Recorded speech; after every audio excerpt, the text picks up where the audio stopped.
guys, welcome back to my page, Fearfully and Wonderfully Made. I'm Mia, and today we're going to be talking about mind reading. If you haven't already, be sure to subscribe and make sure that your notifications are on so you know as soon as the next video is available. I did a video last Friday on community temperature readings, which was the first chapter of a book that I'm currently going through right now. Mind reading and assumptions, expectations is kind of what we're going to be getting into now. In Exodus 20:16, it says that you should not give false testimony against your neighbor. Now, the correlation with that is when we are making assumptions about people and we're generating these stories, we are bearing false witness about our neighbor to ourselves. You can even think of it like when somebody tells you something about someone else, every time you see them or when they do stuff, when they post stuff, you begin to look at it through the view of what somebody else told you about them. And then it's almost like everything that they do is an issue, or it's like, oh, did you see that? Did you see this? Now, we don't tend to think of that in the same context of when we're doing it, but it's just with ourselves. So we're creating this lens that we view people through that's not in alignment with the way that God views them. Mind reading and assumptions kind of go hand in hand. So basically, we're reading someone else's mind by assuming that we know why they're behaving some way, why they're talking some way. With that being said, it is so common, it's so common. I talked about this when we went through the community temperature readings. One of the practices as far as how to avoid assuming things is pointing it out, saying, hey, I'm puzzled, this happened, can you elaborate on that? Or if it is like a full-on complaint about something and, instead of assuming the worst, like, oh, if I tell them, like, I don't like that, they're gonna get mad at me. Like, no, you should communicate how you're feeling and stop reading people's minds. You should say, like in, I think it's the third practice, like, hey, I noticed that, you didn't get up until 9 o'clock. I prefer if we get up at 6 so that we can spend some time reading the Bible. We can go for a walk. We can exercise without it essentially just taking over the rest of our day. But if you're just reading their mind, like, oh, they don't like to get up early, like, they'll never do that, this will be an issue, we're gonna get into a fight. Now you're just assuming that. Whereas if you would have asked them, if you would have told them you were puzzled, that would have given them an opportunity to have a conversation with you. And yes, sometimes you might be right. Sometimes what you thought might be true. And that's totally possible. But unless you ask the person and it comes directly from them, you're mind reading and you're assuming, and we have to stop doing that. Which I feel like is so easy to say, but then it's like, yeah, but what do I do? Like, it's great to say, like, stop assuming, stop mind reading. And I notice I'm puzzled. Those are great tools. But what we want is to have more tools, right? We want to start practicing the tools that we already had. I really hope that you guys, spent the last week spending time practicing those CTRs so that becomes more natural just for you to say, just for you to bring up in a conversation. The goal is for us to view people, to view life, and to operate like Christ. So these are tools that shouldn't be just something that you're doing once a year. This should be something that you're doing so consistently that it just becomes a way that you talk, the way that you walk, the way that you think. We should be renewing our minds on this stuff daily so that we don't get into this position again where it's like, I don't know what to do, I don't know how else to be, I don't know anything else, this is what I learned, this is how my parents were. That is all true, and I get that. I really do. But for me, being a new wife and wanting to go into the next season of being a mother, I've really been challenging myself to actually hold myself to what I believe. If I'm saying like, I want to be like Christ, what am I doing in order to have that be something that happens in my life? I feel like we often will tell ourselves like, I want to know more scripture, but then you're not reading the Bible. Or I want to pray more, but you're not taking time aside to do it. Like, we tell ourselves that we want these things, and then when a year passes and we look back and we're like, well, what happened? I still want these things, but in the past year, I've done absolutely nothing in order to attain it. What am I doing on a daily basis, on a weekly basis, on a monthly basis, on an annual basis to work out my faith and to become more mature and more Christ-like on a day-to-day basis, so that I could look back a year from this moment and say, wow, like I can see how much stronger and how more mature I have gotten in my faith.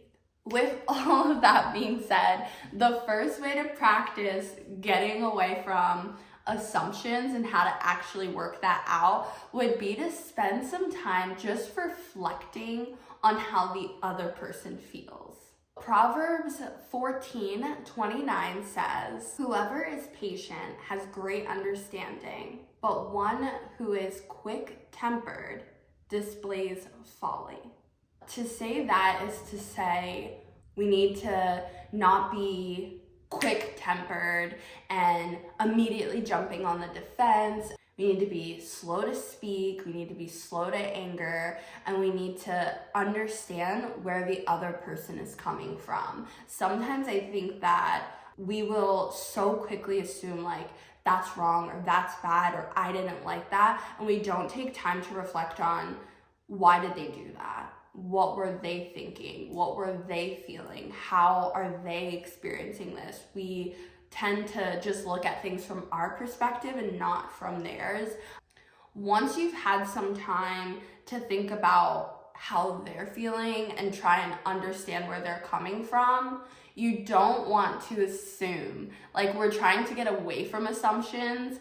The first step is really to get you out of that negative mindset of, oh, they just did it because of X, Y, and Z. But I think I said in my last video, like, whether you're assuming something negative or positive, it's still an assumption until you speak to the person.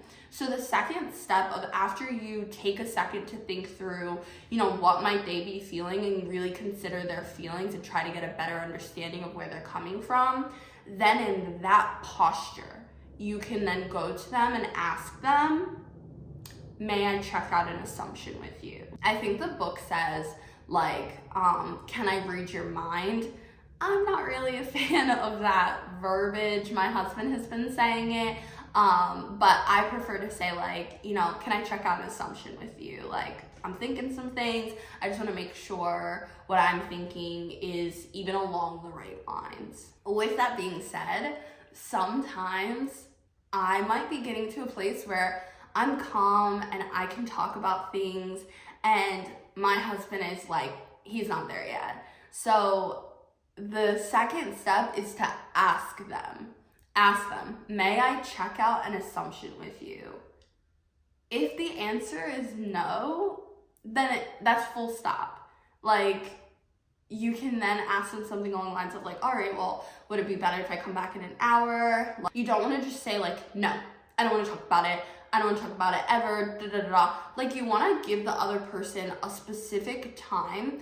In myself, I know sometimes when I get riled up, I'll just be I never want to speak about this ever again in my entire life.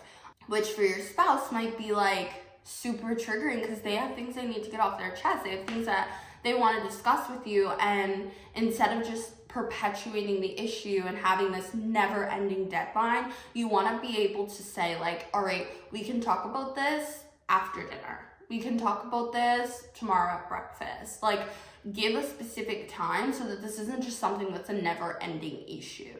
With that being said, the assumptions can be in different tenses, as we know. You might assume something that has already happened. You might be assuming something right now in the present, or you might be assuming something about the future. So within the second step, there are 3 different dialogues that you can use if this is something that is currently happening. This is something that is an issue that you're assuming right now, if the person has granted you permission to run an assumption by them, what you would say is, I think that you think ... Is that true? So like with my husband and I might say something along the lines of like, I think that you think I'm responsible for cleaning the entire house. Is that true? Now, with that being said, going back, if it's something that's going to happen in the future, you would say something a little bit more along the lines of, I think if fill in the blank, then you'll think fill in the blank. Is that true? So with my husband, it'll be like, oh, I think if I take a nap when I get home, you'll think I'm lazy. Is that true? With that being said, if something has already happened, something came up, passed, but you're still stewing on it, you're still hurt by it, you're still upset by it, maybe it happened before you watched this video, you didn't know how to address it, and now you kind of want to go back so that you can let go of it, the dialogue for that would be along the lines of, I think that when ... you thought ... is that true? You could say like, I think that you thought I was avoiding you when I picked up a bunch of overtime shifts. Is that true? Now, in those situations, be prepared for a yes. Yes, that is true. If you're not prepared for that yes, then it'll immediately turn into a conflict. So this is where we have to go back to the building block of the CTR, and where you could say something along the lines of like, all right, well, I understand that you think this is what's gonna happen. I would prefer X, Y, and Z. The goal is that when you go into these situations, you've had a better understanding, you've worked on the posture of your heart, and you're able to receive what they have to say. And if you're not, it is okay to just step back and be like, all right, I think I need to process that. Let's talk about it after dinner. Essentially, the entire principle of this video is we are never to assume that we know what a person is thinking or feeling. Overall, assumptions without communicating to the other person really then lead into the realm of expectations. So when you're assuming things about someone, then you're expecting them to behave a certain way or to say a certain thing, and then that falls into another realm of issues. So we've kind of talked about how to handle assumptions, and we've touched a little bit on expectations in the first video with the CTR. If you haven't watched that, I would definitely recommend going back. Second to that, today we've talked about what to do if you've passed that point. Like if you're already like too hot, if the moment has passed, if something is coming up, what to do like once that assumption has been totally formed, how to handle that, how to navigate your way through that. And then in the next video, we'll talk about what expectations are, valid expectations versus invalid expectations, how to set a clear expectation. But my challenge for you guys today is to really stop. When you notice that you're assuming something, stop within yourself and practice trying to understand where the person is coming from. This is something that is not just in a video that we're just gonna stuff in like the box of tools that we never use. This is something that you should be repetitively implementing in your life so that it becomes second nature. But with all that being said, we will wrap it up there. If you haven't already, be sure to drop down and smash that like button. Also subscribe and turn on your notifications so that you know as soon as the next video is up and available to listen. But until then, be blessed and see you soon.